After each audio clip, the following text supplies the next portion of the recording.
What's up, everyone? DKRACK here.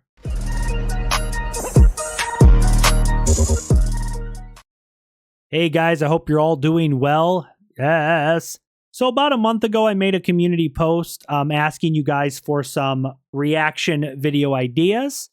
And right here, I want to give a shout out to JJ DeGoat25.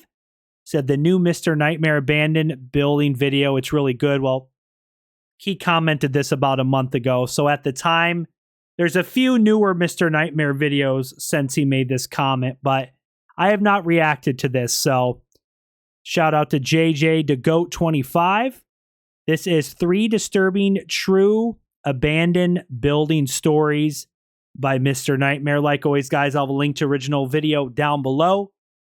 Go check out Mr. Nightmare. I'm sure most of you guys, if you watch my channel, you're probably already subscribed to Mr. Nightmare.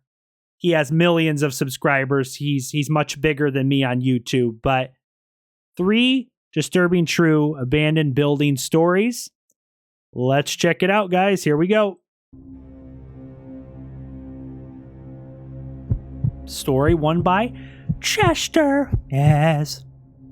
There was a house by me nicknamed Ghost House because construction was never finished on it for the longest time, and it had been sitting vacant and unfinished for years. It was on an already kind of sketchy block with a lot of houses that appear to be either vacant or the owners of the houses just don't care about their properties because there's a lot of overgrown grass and weeds. My friends Jenny, Abandoned Luca, house. Kylie, and I were bored Buka. just driving around town late one night. We got some fast food. Then Luca floated the idea of checking out the ghost house. Like, actually That's checking creepy. it out, going inside. The ghost house. The girls were on board, and so of course, so was I too then. We parked a few houses down. This street only had one street light. The rest of it was dark, and a lot of the houses didn't have any lights on. So it really was a dark and kind of creepy block. Like I said, the neighboring houses seemed abandoned too, even though they weren't due to cars being in some of the driveways. We were all sure to be extra quiet getting out of the car and walking over to the ghost house. It's probably a trap house or something. Seeing this unfinished 2-story house in the dead of night gave off eerie vibes for sure. Next up, we had to figure out a way in.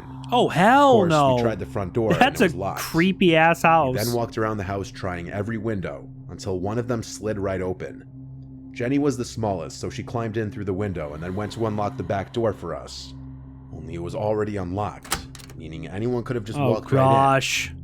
We entered the house that smelled like a mix of wood and some kind of rotten cat piss kind of smell. I don't know, guys. There's something about abandoned houses that are just creepy. I don't know what it is. The first floor was a lot more finished than I was expecting, and it was pretty big with lots of rooms, but there was no furniture. We kind of all split up going different ways. I went up the stairs to the second floor, and up here was a bit more unfinished, with a lot of the wall framing exposed.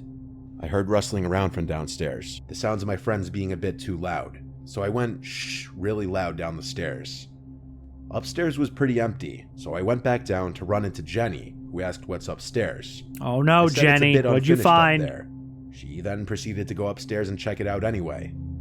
I proceeded to look for the basement, and I found it beyond a brown door right under the stairs leading upstairs. Not the basement. As soon as I opened it, I got a whiff of that cat piss. Guys, let me know, what's creepier? A creepy attic upstairs or a basement? I think basements are creepier, but there are some creepy attics as well. Let me know in the comments, what's creepier, a basement or the attic?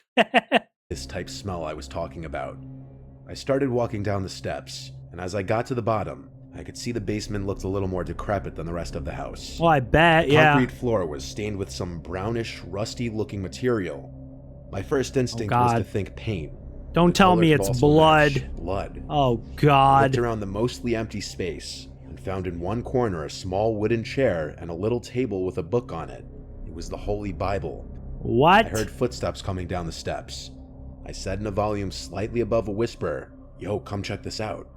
When I heard no response, I turned around but didn't see anyone by the stairs. I said, "Who's there?" It's not one of his friends? I noticed a girl sitting down, leaning on the wall. Only it took me a second to realize it wasn't Jenny or Kylie. It was some random woman with extremely long and messy hair looking right at me. No. I heard one of the girls upstairs screaming, followed by Luca calling my name saying, "Let's get out of here." Get the hell out of there. The only words I could muster up were "holy shit." I ran out of the basement and up the stairs. I saw my friends running out through the back door. I had no idea what they had seen, but I was right behind them. We ran back out front towards the car and didn't stop until we were in. I asked them as we started to drive away what they saw, because I saw some deranged looking woman come down to the basement. Is there a family like living in this abandoned house? Somebody's living there or multiple people? Oh God. Everyone was talking over each other, but one of the girls finally managed to explain that they saw two men standing in one of the empty rooms on the first floor. Two men? And they then saw some dark objects on the floor. A woman in the room, basement. They couldn't find out what they were in those brief seconds before running away. They didn't get a look at their faces, but they were men based on their statures.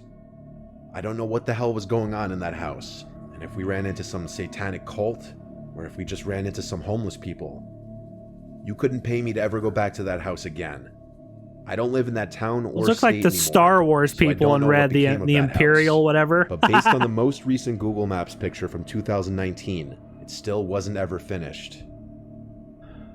I think it's best they got the hell out of there. There's two men upstairs and then a creepy woman in the basement. Yeah, time to leave. My friends and I live in a very nice area. Try and picture the quintessential suburban neighborhood. It's relatively quiet, and people are used to the secluded, isolated feel it provides. The last place you'd expect anything dangerous to really happen. With the exception of what I'm about to tell you, my town radiated the calming silence you'd eventually come to crave. This happened a few summers ago, and as much as I try to resist it, I will never be able to erase the memory from my mind. Oh God, what happened? My friend Chaz and I had always been those kids to try to cause trouble wherever we could. Looking back, I struggled to justify our behavior. I guess it was our teenage manifestation of a rebellious spirit or some shit like that. We lived on the same street and hung out after school every single day. Because our neighborhood consisted of nothing but very large houses and towering trees, we didn't usually have much to do on weekdays, unless we wanted to journey a few towns over. So we ended up making our own... That's kind of how it was where I lived growing up. It was pretty... I live in a smaller town. It's pretty peaceful and quiet. Not a whole lot going on, to be honest. Fun most of the time. In our neighborhood, there was a well-known mansion at the top of a hill that had been abandoned for as long as people could remember. Oh no. It wasn't really special. Every kid who lived in my town had been inside. The rooms were essentially stripped of anything of value, and finding a wall that wasn't coated with multiple layers of spray paint was almost impossible. It was especially creepy because it stood at the edge of a massive cemetery. Oh great. For Chaz and I, this Just cemetery better. mansion was a kind of default. A plan B, if we will. If we had nothing else to do. Not just a creepy abandoned mansion. There's a big-ass cemetery right by it. Just the cherry on top of the cake. We'd throw some graffiti up inside or just smoke and chill on the roof. This was one of those nights. It was like 3 a.m. on a Wednesday, and Chaz and I had just been flaked on by a couple girls that we made plans with. The two of us were kind of upset, so we figured chucking rocks at the cemetery mansion would be a decent way to release some energy. Had we been sober, we might have been more cautious about doing something so stupid. But it was late, it was summer, and we didn't care. I convinced Chaz not to drive. We were more than a little drunk. And after about probably a for the walk, best if you're drinking. The hill and were met with a familiar yet eerie sight. Vines twisting and hanging down the muddied bricks, most of the windows shattered, menacing points at the tip of the roof. Definitely a sinister feel, especially at such an ungodly hour of the night. Without warning, Chaz picked up a stone and chucked it towards the house. It sailed gracefully before smashing through one of the fourth-floor windows. It was difficult to confirm. Oh, so they're not just trespassing, they're vandalizing too, breaking windows. Nice. Light of the moon and surrounding streetlights, but the deafening sound of the shattering glass confirmed it. Gleefully, I picked up a rock and did the same, puncturing one of the second-floor windows. Before the mansion's fourth floor, there was a single small window, probably an attic, that stood lonely as the highest room in the house. Chaz challenged me to hit it. I missed a good 10 throws before giving up with an aggravated sigh. Chaz grinned, picked up a rock, and said, "Watch this." He took a long look at the tiny target and launched it. Don't tell me there's like in awe as the rock flew through the air, gonna be someone standing up in the window or something. I was shocked. The two of us stood there for a second, admiring what just happened. Chaz was about to pick up another rock when I, still looking at the shattered window, saw a dark object fly out of the emptiness and sail down towards us. I literally jumped, confused as to what I just saw. Something threw the Chaz rock and I back. looked down at the rock that had just landed on the gravel in front of us. Something threw a rock back. Chaz had just thrown. It was easily recognizable, as it had a sort of Z imprint on one of the faces. Oh gosh. The two of us stood there in silence, obviously a little shaken up. It was really late for other kids to be doing the same thing we were, but that was the only explanation we could come up with. We agreed that it must have been a group of teenagers trying to mess with us. An idea that actually excited us. The devious grins on our faces told the story. We were going to try and get the jump on them before they could scare us. Oh, the two of man. us quietly made our way to the front door, ducking under a thick vine that hung from the towering pillars above. The door was slightly ajar, but it always was. It had long since been misaligned from its hinges and didn't Now they're close going to properly. go inside. As quietly as we could, we stepped inside. Probably a bad idea. Our eyes adjusting to the minimal light and our noses to the smell of mildew and rotting wood. Ugh. We slowly made our way up the creaky stairs, unable to silence the sound of shifting wood beneath our feet. We had made it to the 4th floor and were positioned at the base of the final staircase. Interestingly, we had never been up there. The entrance to the roof was on the opposite side of the house, and this room must have eluded us. Chaz took the lead, and I followed directly behind. I got a bad feeling about this. Door, which we presumed was the attic door. Chaz put a hand on the doorknob, and even looked back at me. I nodded, and in one fluid motion, he flung the door open. Before I could even see anything, I was struck by the smell that made me take a few reactionary steps backward. It was disgusting. Is there a It smelled body like in there? Death and rot. Oh. Something was clearly decaying Oh in that room. no. Chaz covered his Serial nose and killer? entered. I was a little more hesitant to do so, but I decided that I'd rather be by his side than alone on a pitch-black staircase. I would The probably sight just was even worse than the smell. get the hell out We of found there. ourselves staring at a tiny room, the floor of which a white pentagram was painted. There were a few unlit candles and a closet door that we didn't open. No. The smell seemed to be emanating from that closet. Probably I a was dead- worried Chaz would want to investigate more. Probably a dead To animal. our surprise, Sacrifice. the room was void of people. I had enough, though. This was really starting to freak me out, and I couldn't fight the urge to leave any longer. I turned towards the door, and that's when I saw it. I looked down the staircase and saw 2 cloaked figures looking back up at me. I cursed and ran towards Chaz. No, Just then, we heard stomping up the no. stairs from behind us. We were screwed. As the stomping got No. closer to the door, I was prepared to fend off whoever it was, Oh, I bracing would- myself for a fight. I would shit Just my then, pants. Chaz yelled at me, "Dude, Hell come no. on." I whipped around to see Chaz halfway out of the shattered window, presumably stepping on the roof. I hurriedly did the same, and the second I made it onto the roof, I heard the door forcefully open. We ran across the roof to the entrance we knew Oh, about, not wanting to wait no. to see if we were being followed. Had this situation not been so dire, I don't know What? if I would have been able to go through with our plan. The darkness made it nearly impossible to see. One wrong step and we would have been sent tumbling to our deaths. I followed close behind Chaz, and we made it to the roof entrance. It was a little What? hatch that led to a ladder. Chaz failed to open the hatch up. This It is was locked from the crazy. inside. Just then, we heard a booming voice ring out from somewhere in the distance. "They went that way," yelled the freakishly deep voice.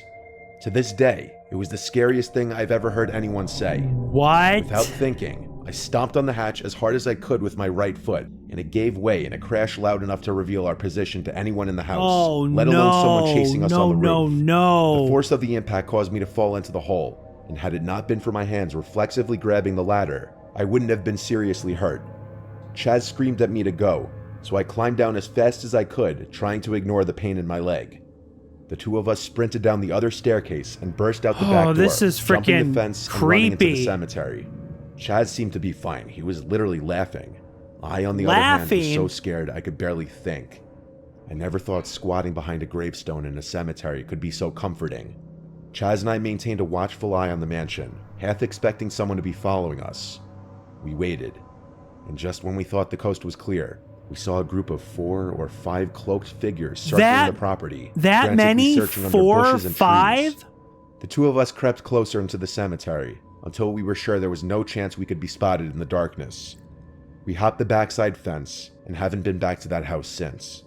I can only assume that we stumbled upon some kind of cult meeting or ritual. Why they decided to do it in an abandoned house is something I still ask myself. Some satanic ritual or some shit going on. Oh, they're... Like I said, I would have crapped my pants if I was them. This was the year 2017, when I was rushing a frat in college. Towards the end of our pledge process, our entire pledge class took a trip to an abandoned hospital a few towns over. Oh gosh, not a hospital. It was a sort of tradition that each pledge class would do. I carpooled with a few of my pledge brothers. There's honestly just too many names to list, so I'll just name my pledge brother that I spent most of the night with, Joshua. Joshua and I and a couple others carpooled to the hospital, which sat next to a big park. So all of us parked in one of the parking lots in the park. We waited till everyone was there, then started walking down a pathway in the direction of the hospital, until the pathway cut right, and at this point we had to walk through the small patch of woods separating the park from the hospital. I honestly wore the wrong shoes for this. I was complaining about wearing my white Air Force Ones. Creepy, guys. After making our way through the woods, we got to the property of the hospital, surrounded by trees and a parking lot on all sides. Yeah, again, shout out to JJ. This was a good reaction request. I haven't watched this yet, and this is one of the best Mr. Nightmare videos I've reacted to in a long time. This is freaking creepy. Seeing such a tall building, once full of people and lights, standing completely dark in the night, was really creepy. It was my first time ever exploring this building.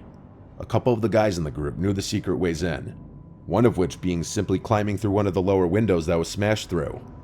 I followed close to the back of the group. One by one, we stepped down through this window, leading to a level beneath the ground. The floor on this level was wet, making me really regret my shoe choice now. Joshua and I stayed in the back, following behind the rest.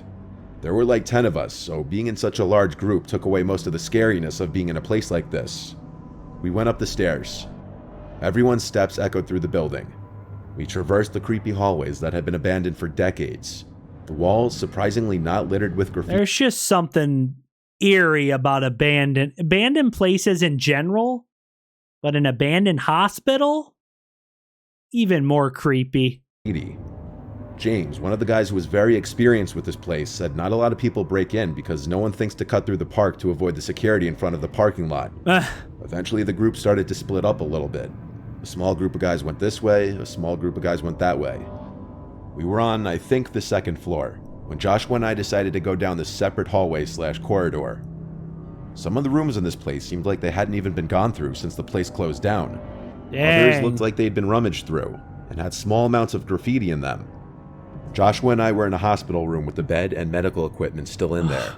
When we this heard is someone giving walk me the past the doorway to chills. the room, This is chilling. we both turned and caught just a glimpse of Creepy. a black shadow walking past the door out of view. What? We both looked at each other, then said, What? "Yo, who is that?" I walked into the hall, and at the end of it, I saw someone ghost standing there. I couldn't tell if they were facing me or facing the wall. All I saw was their body. I said, "Who is that?" Then whoever it was walked into the room next to them. Joshua came into the corridor now, and was confused at what I saw. Oh, I told him no. someone was here, and we should just go back to the group. Get out of there. We left down the opposite direction, back towards our group. We eventually started to hear the echoing voices of our pledge brothers. As we were getting closer, all of a sudden, there was an almost deafeningly loud, blood-curdling scream of a woman coming from the direction we just came from. If I had to describe the screams, it sounded like a woman being brutally stabbed to death. I noticed the sounds of our pledge brothers went silent now, or maybe the screams just overpowered the sounds of their voices. We ran back towards our friends and screamed, "Go!" All of us ran back downstairs to the lower level where we entered from. Somehow I found myself in the back of the group again. One by one, we all crawled out from that window. The screaming stopped, but now we heard footsteps stomping down the stairs. They weren't the footsteps of anyone in our group. I was screaming, "Go, hurry up." Finally, after Joshua crawled out, I crawled out, the whole time fearing someone would grab my feet. We booked it back towards the cars through the woods. After we got to the cars and caught our breath, I told everyone I saw a person in the corridor where Joshua and I were. Wasn't security, a woman That's where screaming. the screams were coming from. We all left shortly after that, definitely freaked out. I'm not really interested in urban exploration anymore. Yeah, I don't blame you. I wouldn't want to do any exploring in abandoned buildings after that, if that happened to me either. Well, guys, again, shout out to JJ to Goat 25. He recommended I react to this video. Thanks for watching, guys. 3 disturbing true abandoned building stories. A great video by Mr. Nightmare. As always, make sure and hit the like button. Subscribe to my channel if you're new. Leave a comment down below. Thanks for watching, guys. I'll see you next time. Peace.